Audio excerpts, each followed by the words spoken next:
Before you can truly understand and appreciate the ingenious of the Honda NSX-R, you have to understand the background of how the car came to be.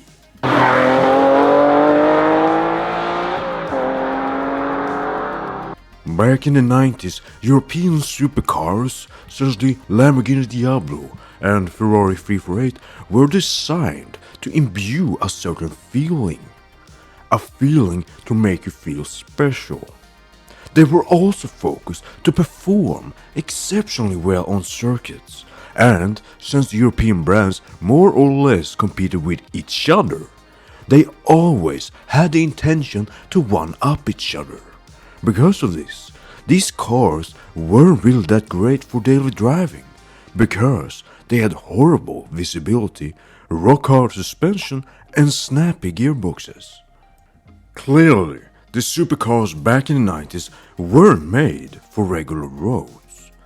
No CEO would take their Lamborghini Diablo to work, because why would they? Why would they consciously expose themselves to a horrible drive just to have a 10-hour shift at work, feel exhausted and then repeat the same process home? No, they wanted something else. Is this some sort of peasant joke that I'm too rich to understand?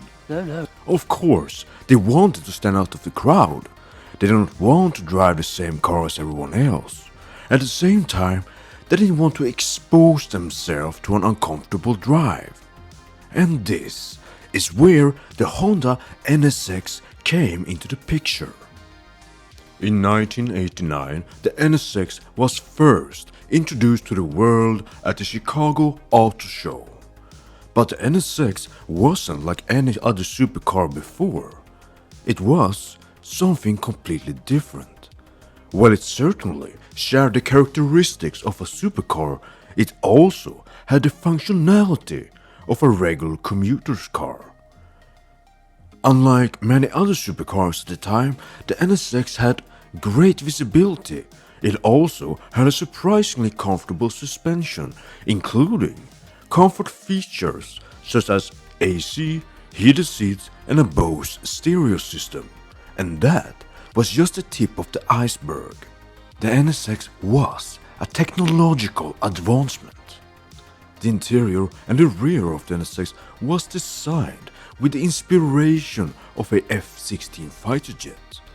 The engine, a 3-liter V6 in the very first model, and later on a 3.2-liter V6, was one of the first engines to feature titanium connecting rods and an aluminium alloy design, and produced between 270 and 290 horsepower with a red line at 8,000 RPM.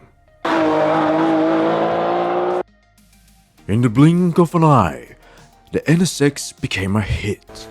It received praise on an international scale and would later go on to inspire modern cars such as the Audi R8. But not everyone was as excited over this new NSX.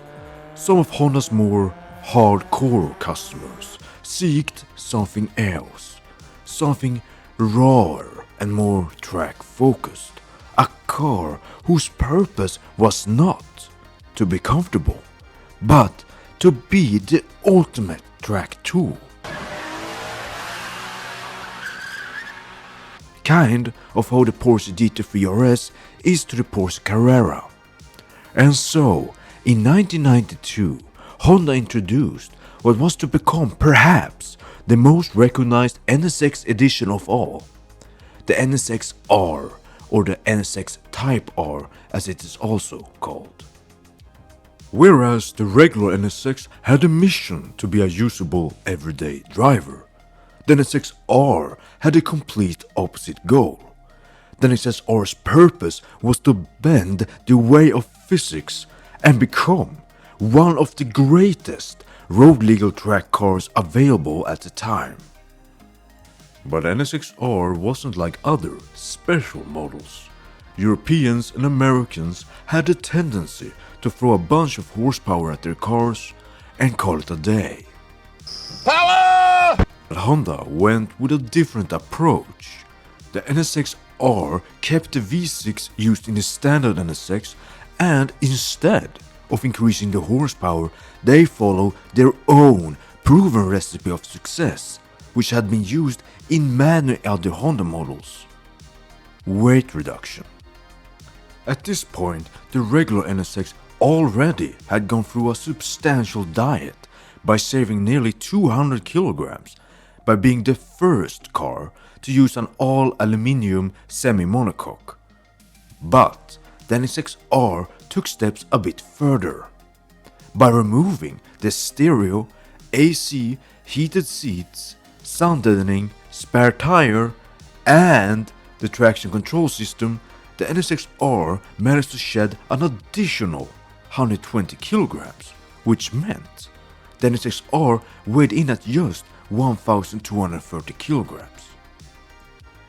To put this in perspective, its competitors, the Lamborghini Diablo and Ferrari 348, weighed in respectively at 1,530 kilograms and 1,480 kilograms, which meant, although the NSX-R lacked in the horsepower department, made up for it by being close to 300 kilograms lighter, and whereas increasing the horsepower would only improve the horsepower to weight ratio, reducing the weight also meant you got additional benefits such as improved handling, better brake performance, and less wear and tear on the mechanical components. But the improvements to the NSX-R did not stop there. The entire suspension setup was thoroughly improved upon. The regular NSX was known to have a relatively stiff rear suspension, so in order to balance the NSX-R for the track, stiffer front springs, including stiffer front sway bars, were used, which meant the balance of the car was shifted more towards the front, allowing for more rear grip and less oversteer. The final drive ratio were also touched upon. While the standard NSX had a final drive ratio of 4.06 to 1, the NSX-R was increased to 4.235 to 1. And while that did lower the top speed slightly, it also meant increased wheel torque and improved acceleration.